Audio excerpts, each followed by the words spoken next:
In Indian philosophy, three main forces, three gods known as the Trimurti, are said to maintain the universe: Brahma the Creator, Vishnu the Preserver, and Shiva the Destroyer.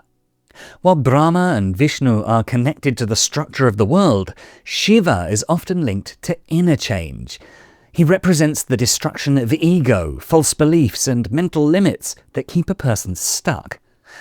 Often called the first yogi, he was the first to master the human system and transcend the limitations of the mind, thus making him the ultimate archetype of human potential. While most religions focus on following rules to reach a heaven later, Tantra is the philosophy for the here and now.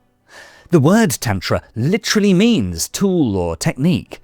It's a collection of radical methods supposedly handed down directly from Shiva to his wife Parvati, designed to shatter the ego and expand consciousness. So if you feel stuck in your habits or boxed in by your own personality, these are the 7 ways of Tantric philosophy to help you to destroy your limitations and finally become the person you're currently afraid to be. Number 1. Break the Pashu. In Tantric philosophy, most people are described as Pashu, a word that means tethered animal. This refers to a state where your potential is restricted by your social and psychological conditioning. This cage is maintained by Ashtapasha, or 8 bonds. Aversion, shame, fear, doubt, self-censorship, family expectations, concern about status, and rigid politeness. These bonds quietly set the limits of your life. Whenever you have a great idea but keep it to yourself, or you want to change careers but worry about your parents' opinions, one of these chains is pulling at your neck. You stay tame, not because you lack talent, but because you're afraid of what the herd will say. To become who you're meant to be, you must recognize that these bonds are the tools the herd uses to keep you predictable and controlled. Shiva is called Pashupati, the Lord of the Animals. Legend says that while the other gods lived in gold palaces, Shiva chose to live in the dirt of the cremation grounds, wearing snakes as jewelry and rubbing funeral ash on his skin. When the other gods mocked his wild appearance, Shiva didn't argue or try to prove his worth. He remained indifferent because he didn't recognize their social standards as valid. By being comfortable with things most people fear, that is, death, dirt, and isolation, he freed himself from the need for approval. He is the Lord of the Animals because he mastered the survival instincts and social fears that keep everyone else enslaved. For you to reach this level, you must perform what Tantra calls social suicide. This is the deliberate death of your persona, the fake version of yourself you maintain to keep your social circle comfortable.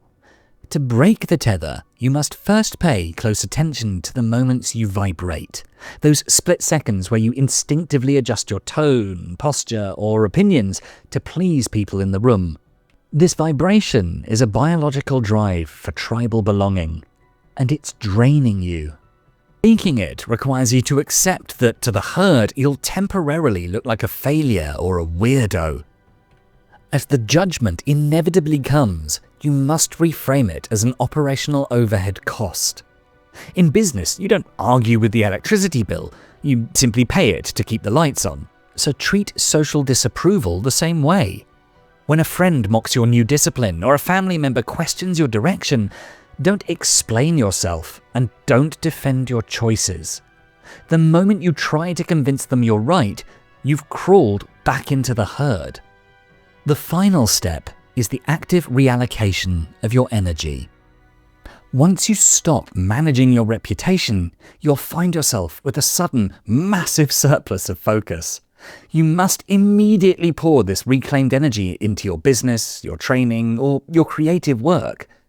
By refusing to spend your resources on maintaining a mask, you cease being a member of the herd and finally become the architect of your own life. Number 2. Find your cremation ground. The second stage of transformation requires moving towards the shamashana, or the cremation ground. In Hindu tradition, this is the physical place where bodies are burned. While most people avoided these grounds, ancient Tantrics practiced shamashana sadhana, which is sitting in the middle of these sites at night, meditating amongst the smoke and remains. In the presence of literal death, the ahamkara, or the ego, realizes it's a ghost. It's a heavy psychological tool. The anxieties that rule your daily life instantly burn away when you're forced to confront the fact that you'll eventually be nothing but ash. Most of our fears are based on avoiding ego death. We're afraid to take risks because we're trying to protect a permanent image of ourselves. Shiva living in the cremation ground is a metaphor for a person who's accepted impermanence. When you accept the ultimate worst-case scenario, death, you stop being paralyzed by small failures because you've already reconciled with the fact that the you you're trying to protect is temporary. And to practice this today, you must find your personal shamashana. Of course, this isn't a physical graveyard, but any situation you avoid because it puts your identity at risk. If you're terrified of being seen as incompetent, your shamashana is launching a project that's only 70% ready and letting the world see the unfinished version. If you pride yourself on being the strong one, your shamashana is the uncomfortable conversation where you admit you're struggling. It's the act of stepping into an arena where you might be seen as failed or broken, and choosing to stay there rather than running back to safety. As you step into your fire, whether it's a difficult presentation or a personal confrontation, your ego will start to scream. It will tell you to hide, to apologize, or to make excuses. In that moment, take a vow of stillness. Don't try to fix the discomfort. Instead, mentally step back and simply observe the sensation. You realize that you're not the one burning. You're the space in which the burning is happening. You are the observer of life, not the fuel being consumed by it. Your true potential is only reached when you let your insecure self burn away, until, when the fire dies down, only the ash remains. Ash in this instance represents the indestructible core of your being that no longer needs to perform, to impress, or to hide. And that is where your transformation begins. Number 3. Process the poison. In the story of Samudra Manthan, the gods and demons were working together to find the nectar of immortality. But before they found it, a deadly black poison called the halahala emerged from the depths. It was so toxic that it began to suffocate everything in existence. While the other gods fled in terror, Shiva stepped forward. To save the world, he drank the venom. However, he didn't swallow it into his stomach, nor did he spit it out. He held it in his throat. The poison was so potent it turned his neck deep blue, but he remained perfectly calm. This story is a masterclass in how to handle the inevitable poison of life. Most people handle pain in one of two ways. They either swallow it, internalizing the stress until it causes a physical or mental breakdown, or they spit it out, lashing out at others and spreading the toxicity. But Shiva's blue throat represents a third path, containment. He stays in the middle of the discomfort by holding the poison in his throat, or center of communication and will, and refuses to let it reach his heart or his gut. He acknowledges the pain and the burn, but he doesn't let it dictate his actions. This blue throat is the disciplined ability to sit with extreme discomfort without letting it dictate your behavior. It isn't repressing it, but observing it. To practice this, you must identify your halahala, recognize that specific moment a situation turns toxic, such as when a major client cancels or a project fails. Hold the tension. Instead of reacting immediately, You hold the emotion in your throat. This means that you acknowledge the pain and the burn of the situation, but you refuse to let it change your character. And finally, analyze dispassionately. Look at a failure objectively. Find the 5% of truth in harsh criticism without being destroyed by the remaining 95% that's unfair. So by mastering containment, you can become the person who can lead when things go wrong, because you've proven that external poison cannot penetrate your internal core. Number 4. Dissolve the Vikalpa. A Vikalpa is a label or a story you tell yourself about who you are. Phrases like, I'm an introvert, or I'm a businessman, or I'm a failure. While these labels help us navigate the world, they eventually become a prison, because you stop acting based on what's necessary and start acting based on what best fits your character. Shiva is often called Digambara, which means naked. This is a symbol of being stripped of all labels, titles, and social identities. He's neither a professional, nor a citizen, or a success. He's a pure, unconditioned consciousness. To reach your potential, you have to be willing to be naked in this same way by destroying the stories you've used in the past to define yourself. If you believe that I'm not the kind of person who does X, then you've created a wall that prevents you from growing. To do this today, you must drop your ego labels the moment they stop serving you. If your business is failing, the label, I am a successful entrepreneur, is now a source of pain. However, if you drop the label and just become a man solving a problem, the pain vanishes. You aren't losing yourself, you're killing a limited version of yourself to make room for something bigger. You're no longer this or that. You are the force that chooses what to become in every moment. Number 5. Tame the monster. Most of us are taught from childhood to be good. We're told to suppress our anger, our ambition, and our raw protective instincts. Tantra, however, suggests that if you suppress these forces, they don't disappear. They just turn into resentment or cowardice. So to reach your highest potential, you can't be harmless, and instead you must become formidable. The mythology behind this is centered on the Bhairava, Shiva's most terrifying manifestation. According to the legend, when the god Brahma became blinded by his own arrogance and ego, Shiva didn't try to reason with him. Instead, he manifested a primal, monstrous form, Kala Bhairava. Depicted with bared teeth, a garland of skulls, and carrying a severed head, Bhairava used a single strike to cut off Brahma's 5th head, the head of pride. Bhairava represents the shadow of Shiva, the raw, destructive power required to protect what is sacred and destroy what is false. This story serves as a psychological blueprint for weaponizing your aggression. There is a profound difference between a man who's peaceful because he's incapable of violence and a man who's peaceful because he has a monster inside him but chooses to keep it under absolute control. Being harmless won't help you when your business is at risk or your family needs a leader. In those moments, you need to be able to summon your inner Bhairava, the part of you that's capable of absolute focus, fierce boundary setting, and cold, calculated action. In your daily life, invoking the Bhairava mindset means stopping the habit of editing your strength to make others comfortable. It's the ability to walk into a high-stakes negotiation or a conflict and remain completely unshakable because you aren't afraid of the messiness of the confrontation.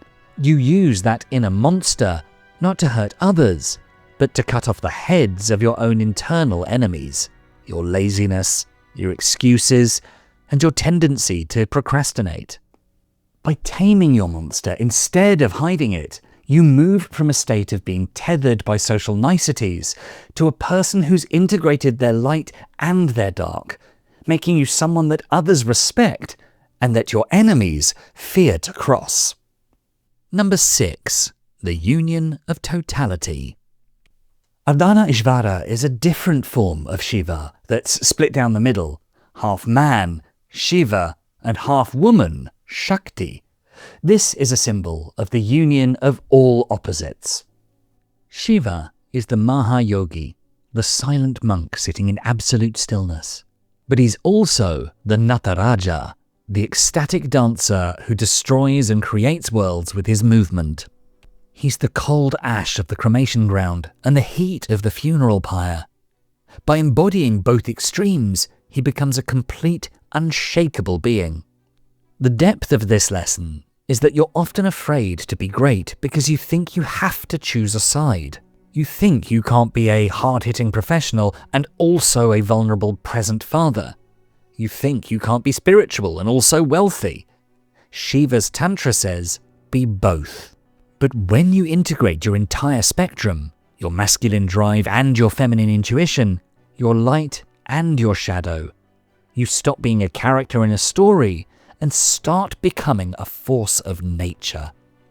So instead of trying to negotiate a middle ground, learn to be 100% present in whatever the moment requires. When it's time to work, you use your Bhairava focus. When it's time to connect with your family, you use your Shakti empathy. When you embrace your whole self, both your masculine and feminine side, you no longer have to explain why a warrior reads poetry or a spiritual man builds an empire. You become a unified force that acts with absolute precision, doing exactly what that moment requires without hesitation or apology. Number 7. The Great Recognition. Most self-improvement philosophies are built on the idea of becoming. The idea that you're currently lacking something and must work hard to acquire new traits. Shiva's Tantra flips this entirely on its head. It suggests that you don't become a hero, you simply stop pretending that you aren't one.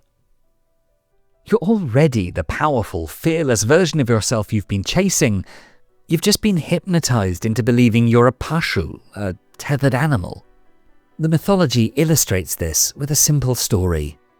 A man spends his entire life traveling the world in search of a legendary diamond. He faces countless dangers and exhausts his fortune, only to return home and realize that the diamond was actually a button on his own shirt the entire time.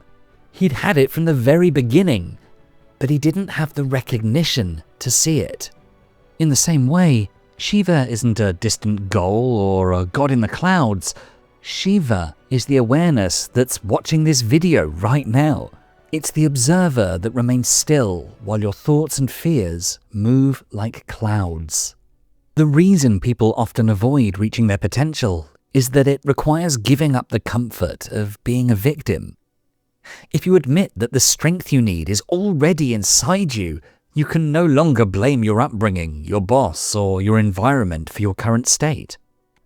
This is why this path is considered difficult. It forces you to take 100% responsibility for your own power.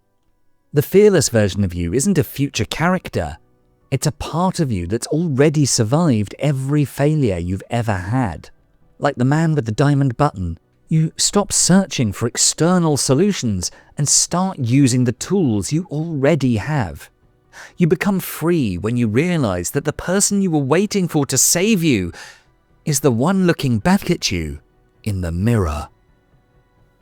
Remember, you are the one holding the rope of the pashu, and you are the one with the power to snap it. The person you're afraid to become is just waiting for you to finally have the courage to say yes to your own power. So instead of running back to safety, enter the cremation ground of your ego, drink the poison of your struggle, and recognize the Shiva within you. And that's our video. So what did you think? How will you be applying the lessons of Tantric philosophy into your life? Let me know in the comments. But until next time, I've been Dan and you've been amazing. And if you enjoyed this video, please make sure to check out our full Philosophies for Life playlist. And for more videos to help you find success and happiness using beautiful philosophical wisdom, don't forget to subscribe. Thanks so much for watching.